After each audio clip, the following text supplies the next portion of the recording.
O Inter vence e convence. O Colorado vence o Nacional em pleno Gran Parque Central, em Montevidéu, elimina a equipe uruguaia da Copa Libertadores e coloca um pé nas oitavas de final da competição.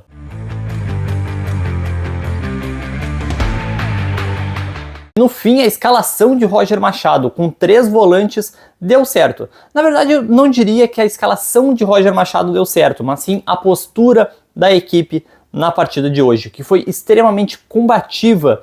E eu não gosto de falar em garra ou falar em vontade, mas o time do Inter hoje demonstrou algo que não havia sido demonstrado pelo menos nos últimos 3 jogos, que era uma equipe mais ligada no jogo, mais focada. Isso foi importantíssimo para o jogo de hoje, principalmente no meio-campo, onde o jogo foi vencido, onde o Inter conseguiu dominar o primeiro tempo e também defensivamente, porque com uma disciplina tática defensiva, o Inter não tomou sustos do Nacional na primeira etapa. Teve um começo de jogo mais conturbado, o Nico Lopes, inclusive, ele abre o placar com 2 minutos de jogo, mas o gol estava irregular porque o atacante estava impedido.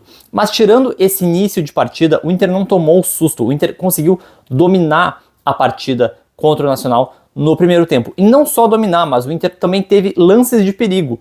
O Inter teve vários lances onde poderia ter chegado ao gol mais cedo, mas quis o destino que Ricardo Matias abrisse o placar para o Internacional, num gol de centroavante, num gol de 9. E eu sou um cara que há muito tempo eu defendo que o Inter precisa ir atrás. Nessa metade de ano eu iria focar num camisa 9, não precisa gastar tanto num camisa 9. A gente está vendo o Vasco, que nos últimos anos conseguiu trazer o Cano e o Verratti, que não são jogadores caros, mas são jogadores efetivos, são jogadores de finalização.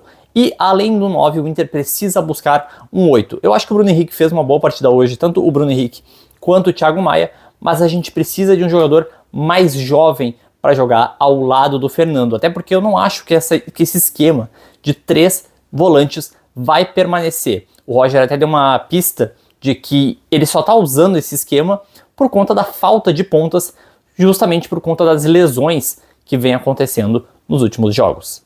Hoje, o melhor da partida, apesar do Ricardo Matias ter feito uma grande partida, apesar do grande jogo do Alan Patrick, que conseguiu flutuar, conseguiu ter espaço para criar jogadas, para mim, o melhor em campo foi o Bryan Aguirre. Eu acho que foi a melhor partida do Bryan Aguirre com a camisa do Inter, ou pelo menos uma das melhores. Ele foi defensivamente seguro, sólido, mas quando precisou atacar, ele incomodou demais a marcação do Nacional e foi o grande responsável por o Inter ter esse volume, essa responsabilidade, essa disciplina tática do lado direito, tanto de ataque quanto de defesa. Algo que faltou do lado esquerdo. Novamente, como eu falei, o Vitor Gabriel vem uns jogos oscilando. Desde que ele voltou de lesão, ele não conseguiu ainda se firmar, fazer um jogo que o Vitor Gabriel fazia no Campeonato Gaúcho. Eu queria dar um pouquinho de chances pro Juninho, não para queimar o Vitor Gabriel, mas também para dar um pouco de ritmo de jogo pro Juninho. Agora, o Bernabei, ele tá passando por uma crise técnica, ele não tá rendendo muito bem, pelo menos nos últimos jogos, mas com o Bernabei não tem muito o que fazer. A gente viu o Ramon no último jogo contra o Botafogo e existe uma grande diferença técnica entre os dois laterais esquerdos. Então, o Bernabei precisa ser recuperado.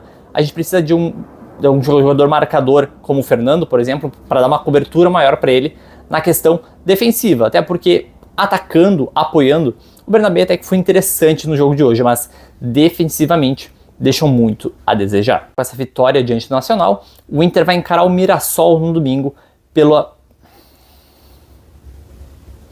Bom, e após a vitória contra o Nacional, o Chosica, que nem eu falei no vídeo anterior, o Inter vai encarar o Mirassol pelo Campeonato Brasileiro. Reencontro com a torcida porque finalmente acabou essa sequência de jogos fora de casa.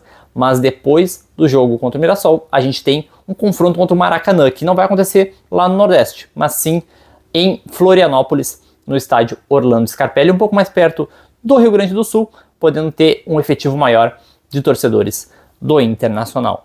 Esse foi o vídeo de hoje. Muito obrigado por ter assistido até aqui. Deixa o like, ativa o sininho, compartilha esse vídeo e se inscreve aqui no canal. E até o próximo vídeo. Obrigado.